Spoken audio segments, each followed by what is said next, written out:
Baik, di sini kelompok kami akan menjelaskan tentang dampak kejahatan cyber pada bisnis kecil.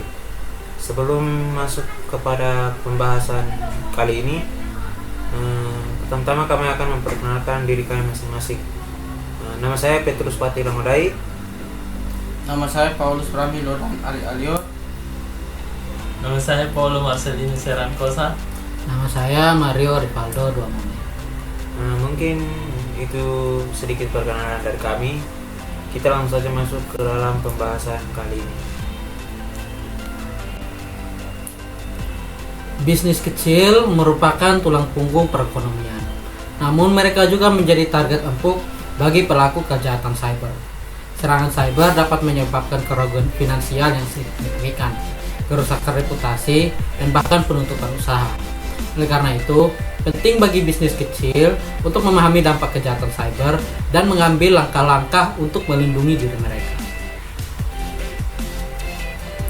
Dampak kejahatan cyber yang pertama itu adalah kerugian finansial. Serangan cyber dapat menyebabkan kerugian finansial langsung seperti pencurian uang atau data, serta kerugian tidak langsung seperti biaya pemulihan sistem dan hilangnya pendapatan. Yang kedua, kerusakan reputasi. Serangan cyber dapat merusak reputasi bisnis dan menyebabkan hilangnya kepercayaan pelanggan. Yang ketiga, penutupan usaha. Dalam beberapa kasus, serangan cyber dapat menyebabkan penutupan usaha, terutama bagi bisnis kecil yang tidak memiliki sumber daya untuk pulih dari serangan. Metode serangan cyber. Beberapa metode serangan cyber yang umum dihadapi bisnis kecil antara lain ransomware, perangkat lunak berbahaya yang menginskripsi data korban dan menuntut pembayaran tebusan untuk mendeskripsikannya. Lalu phishing, email atau situs web palsu yang dirancang untuk menipu korban agar mengungkapkan informasi pribadi atau keuangan. Lalu malware, perangkat lunak berbahaya yang dapat merusak sistem komputer atau mencuri data. Lalu ada serangan denial of service atau DOS, serangan yang bertujuan untuk membuat situs web atau layanan online tidak dapat diakses. Yang berikut cara melindungi serangan cyber. Bisnis kecil dapat mengambil beberapa langkah untuk melindungi diri dari kejahatan cyber. Antara lain, yang pertama, membuat program keamanan cyber. Program ini harus mencangkup kebijakan keamanan, pelatihan karyawan, dan rencana respon insiden. Yang berikut, memasang perangkat lunak keamanan. Perangkat lunak keamanan seperti antivirus, firewall, dan software anti-malware dapat membantu melindungi sistem komputer dari serangan. Yang berikut, membuat cadangan data. Data penting harus dicadangkan secara teratur dan disimpan di lokasi yang aman. Yang berikut, meningkatkan kesadaran karyawan. Karyawan harus dilatih tentang cara mengenali dan menghindari ancaman cyber. Yang berikut, memperbarui perangkat lunak dan sistem operasi harus selalu diperbarui dengan patch keamanan terbaru.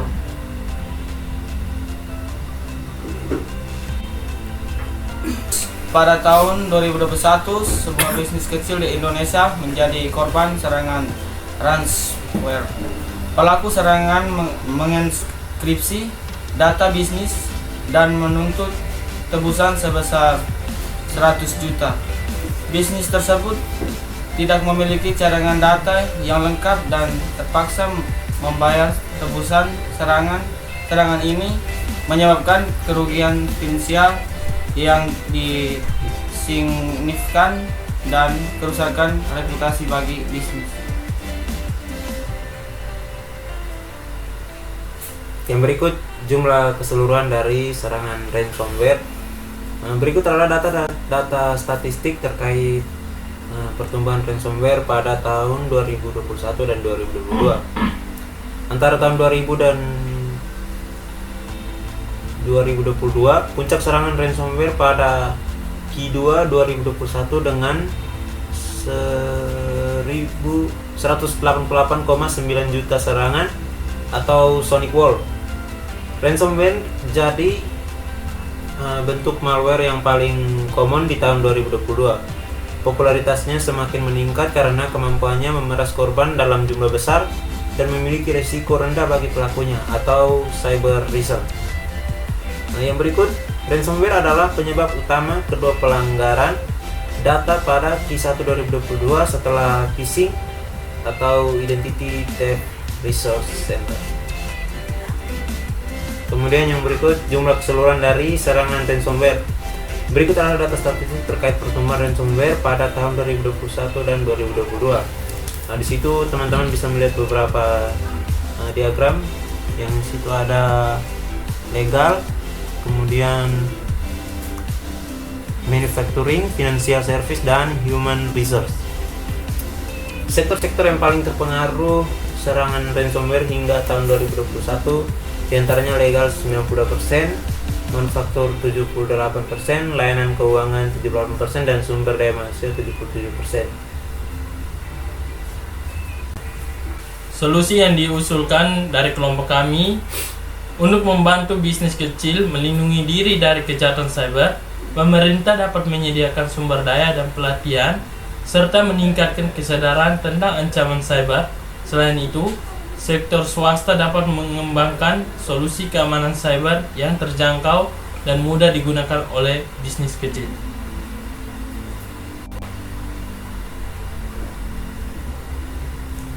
Baik, hasil dari diskusi kami tentang materi ini yaitu penting untuk diingat bahwa memerangi kejahatan cyber juga menghadirkan dilema etika yang kompleks, menemukan keseimbangan antara keamanan dan privasi, memutuskan untuk membayar tebusan atau tidak, dan bekerja sama dengan penegak hukum adalah beberapa contohnya.